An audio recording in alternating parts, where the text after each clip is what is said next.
যে নিজের গুমের শিকার ভুক্তভোগী,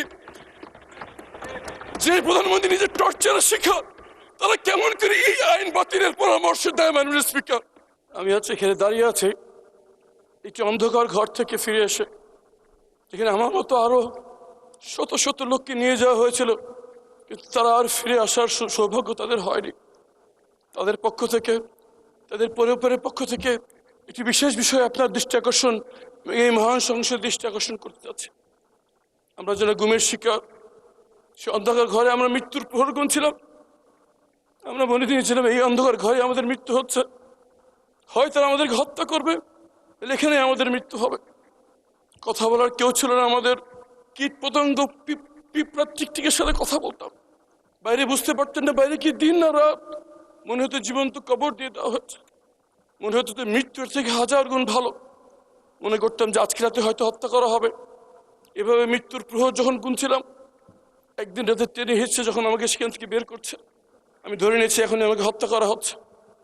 আমি সূরা ইয়াসিন পড়া শুরু করলাম যাদের মৃত্যুটা সহজ হয়, কিন্তু পরে জানতে পারলাম কিছু বাচ্চা ছেলে মেয়ে জীবন দিয়ে, চোখ হারিয়ে, পা হারিয়ে, ফ্যাসিবাদকে বিতাড়িত করে আমাদেরকে আবার দুনিয়ার আলো দেখার সুযোগ করে দিয়েছে। মানে এই সংসদকে যদি বলতে হয় তাহলে বলতে হবে মুসলিমদের মিলন মেলা।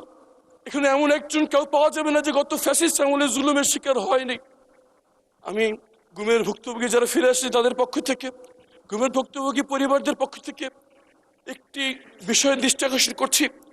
আমরা স্তম্ভিত হয়ে লক্ষ্য করছি আমাদের সাথে যা করা হয়েছে, এই জুলুম যেন এই বাংলার মাটিতে আর কোনোদিন না হয় সেই নিশ্চিত করার জন্য যে দুটি আইন করা হয়েছিল, গুম প্রতিকার এবং প্রতিরোধ আইন এবং মানবাধিকার কমিশন আইন, বিশেষ কমিটি এই আইনগুলো বাতিলের সুপারিশ করেছে। মাননীয় স্পিকার, কেমন করে যে নিজের গুমের শিকার ভুক্তভোগী, যে প্রধানমন্ত্রী নিজের টর্চারের শিকার, তারা কেমন করে এই আইন বাতিলের পরামর্শ দেয়? মাননীয় স্পিকার, আমরা জানতে চাই কাদের কাদের। ধন্যবাদ। মাননীয় স্পিকার, শুধু একটি কথা বলে শেষ করছি। আমাদের ভুক্তভোগীদের পক্ষ থেকে আমাদের আবেদন, যদি সরকার কোনো পরিশোধিত করতে চায় এই আইনটিকে আগে অনুমোদন দিয়ে আইনের রূপান্তরিত করুক, পরে সংশোধনী বিল এনে তাকে সংশোধিত করা হোক। যদি সেটা না করা হয়, 12 তারিখে এই আইনটি বাতিল হয়ে গেলে 13 তারিখ গুমের কোনো সংজ্ঞা থাকবে না। ধন্যবাদ। মাননীয় আইনমন্ত্রী। মাননীয় স্পিকার, আপনার মাধ্যমে মাননীয় সদস্যকে সহমর্মিতা জানাচ্ছি, সমবেদনা জানাচ্ছি। যারা গুম হয়েছেন তারা কেউ আমার স্বজন, আমার ভাই, আমার বোন, আমার আত্মীয়, আমার প্রতিবেশী, আমার বাংলাদেশের মানুষ, আমার জিয়া পরিবারের সদস্য সহ বাংলাদেশের মানুষের তারা হৃদয়ের প্রতিবেশী। মাননীয় স্পিকার, ওনারা যেটা নিয়ে হইচই করছেন, ওনারা সেইটা আইনটা ভালো করে মনে হয় দেখেননি। মানবাধিকার কমিশন আইন এবং গুম প্রতিরোধ আইন যেভাবে করা হয়েছে অর্ডিন্যান্সে, সেটা করলে গুমের শিকার সদস্যদের প্রতি অবিচার করা হবে। কারণ আমরা একই সাথে আইসিটি অ্যাক্ট 1973 সালে ক্রাইম এগেনস্ট হিউম্যানিটির মধ্যে গুমের সংজ্ঞা অন্তর্ভুক্ত করেছি। সেখানে বিচার হবে, তদন্ত হবে। একই সাথে এদিকে এটা করেছি, আবার গুম আইনে আমরা এটাকে ভিন্ন একটা তদন্তের কথা বলছি। ওখানে সর্বোচ্চ শাস্তি মৃত্যুদণ্ড কিংবা গুমের যারা অপরাধী, সর্বোচ্চ শাস্তি মৃত্যুদণ্ড কিংবা যাবজ্জীবন কারাদণ্ড। গুমের যে আইনটার কথা বলা হয়েছে অর্ডিন্যান্সে, সেখানে 10 বছর পর্যন্ত সাজা দেওয়ার সুযোগ রাখা হয়েছে। মাননীয় স্পিকার, মানবাধিকার কমিশন আইন যেটা করা হয়েছে, ওই আইনটা আমি যখন সময় আসবে আমি দেখাবো। এই আইনটা যদি রাখা হয় এইভাবে, তাহলে বাংলাদেশের মানবাধিকার লঙ্ঘনের শিকার মানুষজন অতিরিক্ত হয়রানি এবং মানবাধিকার লঙ্ঘনের শিকার হবেন। এই আইনের তদন্তের নামে যে টাইম ফ্রেমটা দেওয়া হয়েছে, যে কারণে আমরা বলেছি, আমরা বিশেষ কমিটিতে আলোচনা করেছি, উনি হয়তো ছিলেন না, প্রপারলি অ্যাপ্রেজড উইথ দ্য ফ্যাক্ট না।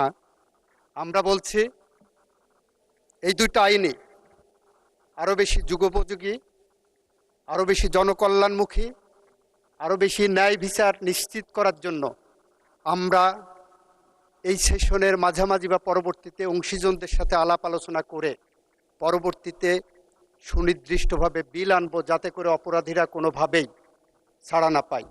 কারণ ব্যারিস্টার আরমান আমার ভাই, আমার স্বজন, আমার সহকর্মী। উনি দীর্ঘদিন ধরে যেভাবে গুমের শিকার হয়েছিলেন এবং এভাবে বাংলাদেশের 700-র বেশি মানুষ গুমের শিকার হয়েছিলেন, তাদের মধ্যে আমাদের মাননীয় স্বরাষ্ট্রমন্ত্রী এখানে আছেন। স্বরাষ্ট্রমন্ত্রী যেভাবে গুমের শিকার হয়েছিলেন, মৃত্যুর প্রহর গুনেছিলেন প্রতিদিন, তাকে যেভাবে পার্শ্ববর্তী রাষ্ট্রে ডাম্পিং করা হয়েছিল, যেভাবে উনি বিচারের মুখোমুখি হয়েছিলেন, যেভাবে উনি বাংলাদেশে ফেরত এসেছেন, এটা মনে করার কোনো কারণ নাই। গুমের সাথে জড়িত যারা অপরাধী ছিলেন তারা কেউ আইনের ফাঁক দিয়ে বের হতে পারবে। সে কারণেই আমরা বলেছি, গুমের আইনে যে সাজা প্রেসক্রাইব করছেন, গুমের আইনে যে তদন্তের পদ্ধতির কথা বলেছেন, আর আইসিটি অ্যাক্টে যে গুমের ক্রাইম এগেনস্ট হিউম্যানিটির কথা বলেছেন, দুইটার মধ্যে যাতে সাংঘর্ষিক কোনো অবস্থা বিরাজমান না থাকে, সে কারণে এই আইনগুলো আমাদের যাচাই বাছাই করা দরকার। গুম আইনে আবার মানবাধিকার কমিশন আইনের তদন্ত সংস্থাকে রেফার করা হয়েছে। এই সবগুলো আমাদের যাচাই বাছাই করতে হবে এবং আমি আশা করব যাচাই বাছাইয়ের যে প্রক্রিয়া হবে সেই প্রক্রিয়ায় ব্যারিস্টার আরমান সহ এই সেক্টরে যারা ভুক্তভোগী হয়েছেন তারা সদস্য হিসেবে থাকবেন এবং তাদের মতামত দেবেন। আপনাকে ধন্যবাদ মাননীয় স্পিকার।